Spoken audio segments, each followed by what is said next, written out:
حيث سراوي تجري سلاقي بتخاتل المزيق قارصنا تخاتل ملو نمدمساس سرعات فاششت أبي أحمد نمكباز زكايد زلو في صحي بالراق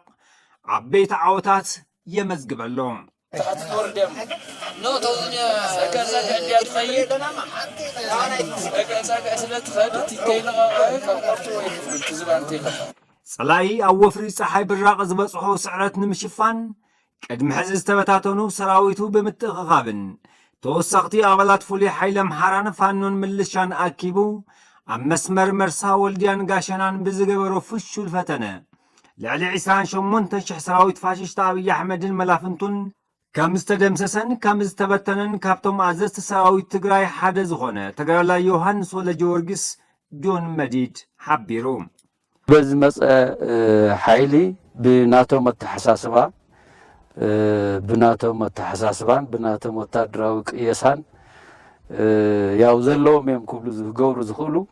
በዚኣትኻ ጋሸና ኣቲኻ ካብ ጋሸና በዚ ንድልቢ ንወልድያ በዚ ጌርካ ከዓ ንላሊበላ ንሰቆጣ ንኮረም ከም ዝበሃል ሕልሚ ማለት እዩ ስለዚ እዚ ሕልሚ እዚ መበገሲ ገይሮም ብጣዕሚ ዓብዪ ሓይሊ ኣሰሊፎም ናብዚ ቦታ እዚ መፅእ ከም ዘሎ ፈሊጥና ክንኮልፎም ኣይነበረናን ንፋስ መውጫ እናሃለና ከምዚ መፅእ ዘለዎ ንፈልጥ ነርና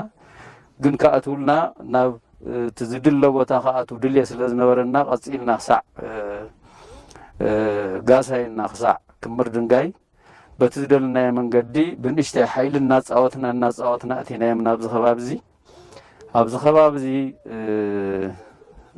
مساعته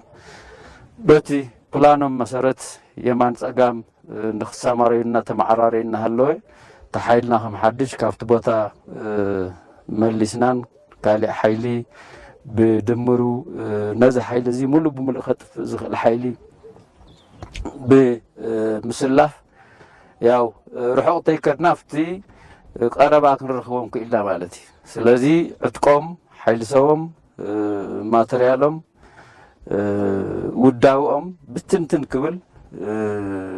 كركونا خيلنا سلازي زبالة عدك زبالة ساعة مخلونا مغنيات كوينو بحاسوت ستانس سرعات فاششت أبي أحمد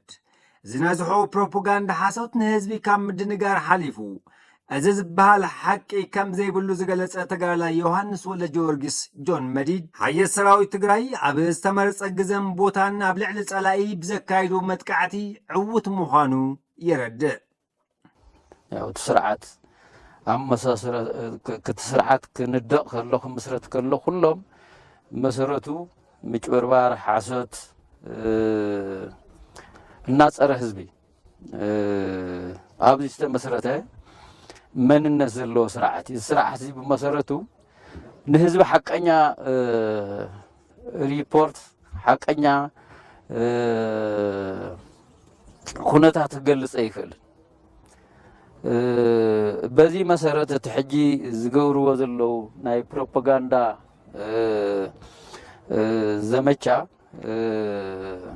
تستلمد حساتمي كجهارو هبلو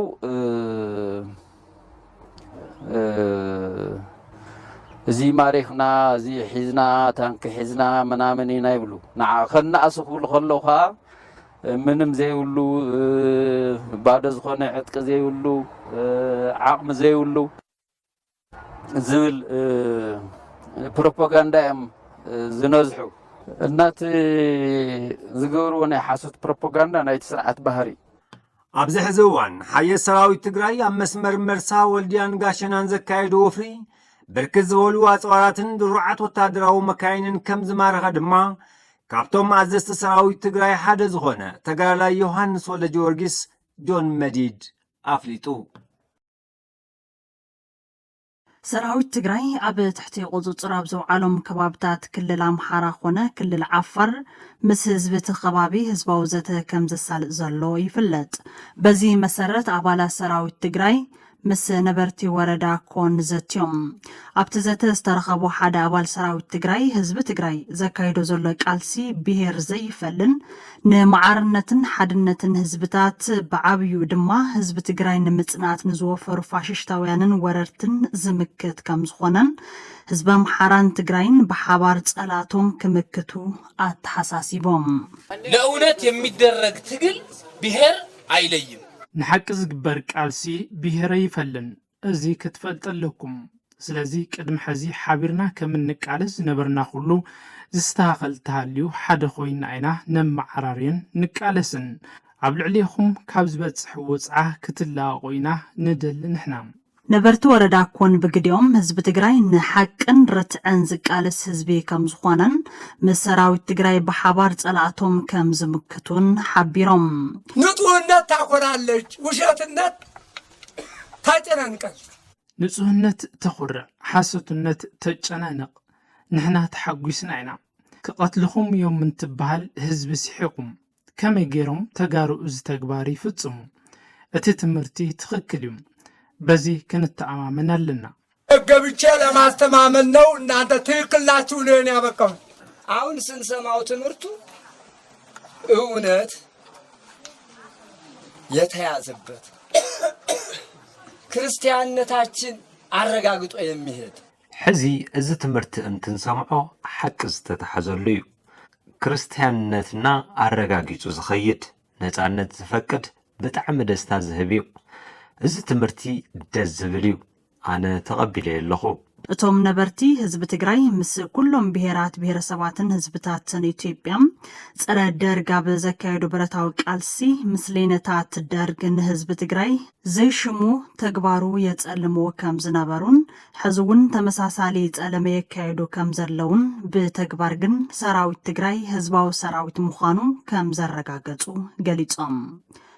የመልስ ሰራዊት ከመንደር ገብቶ ሴት ይደርሳል ሲል አናውቅም እያልኩን ይናገራል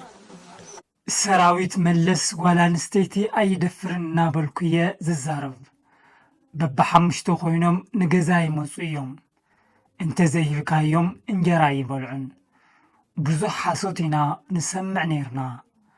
ተጋሩ ከመይ ገይሮም ከምኡ ይገብሩ ንብል ነርና ዝተፈለየ ኣካል እንተ ዘይሃልዩ ትግራዋይ እንተ ኮይኑ ጓላንስቴቲ አይደፍርን ገንዘብ ሰብ አይበልዕን አብያተ ክርስቲያናት አየቃጸለን እኛ ዝሮ ምንፈልገው ለኛ የሚሆን ለገበሬ የሚሆን ገበሬውን የማያንገላታ ህዝቡን የማይጎዳ መሆን አለበት ዘርዘሩ ንሕና እንደልዮ ንገባር ዝኸውን ገባር ዘያንገላትዕ ህዝቢ ዘይጎድእ ክኸውን ኣሎ ቢሮ ብ15 ቅርሺ ንገዛእ ኣለና ኣብይ ወድእነና ኣይኮነን ብዋና ነገር ብሰላም ዘመሓድረና ኢና እንደሊ ንመን ይኹም ትመርጹና ተባህልና ክንሳቀይና ኸሪምና ንሕና ዘረብሐና ኢና ንመርጽ ዱሮ ትግሬ ደርግን ገልስሶ ሲገባ ያደረገው ነገር የለም ነበር ትክክል ነው እሸት እንኳን ቆንጥሶ የማይበላ ትግሬ ታጋይ ነበር ያየነው ኣብ ሕሉፍ ትግራይ ደርግ ስዕሩን ተኣቱ ዘብጽሕ ግፍ የለን ሸዊት በጢስ ዘይበልዕ ትግራይ ኢና ንፈልጥ ሎሚ ካበይ ዝመጸ ብዕለግና እዩ እናበልና ነርና ዝተፈለየ ብሄር ድዩ መጽዩ እናበልና ነርና ሕዚ ፊት ንፊት ምስተራኸብና ትክክለኛ ተጋሩ ተጋደልቲ ከም ዝኾንኩም ኣረዲኦምና ንሕና እውን ተረዲእናኩም ኢና እቶም ነበርቲ ህዝቢ ትግራይ ዘካይዶ ዘሎ ቃልሲ ዕውት ንምግባር ደጀንነቶም ከም ዘጠናኸሩ እውን ሓቢሮም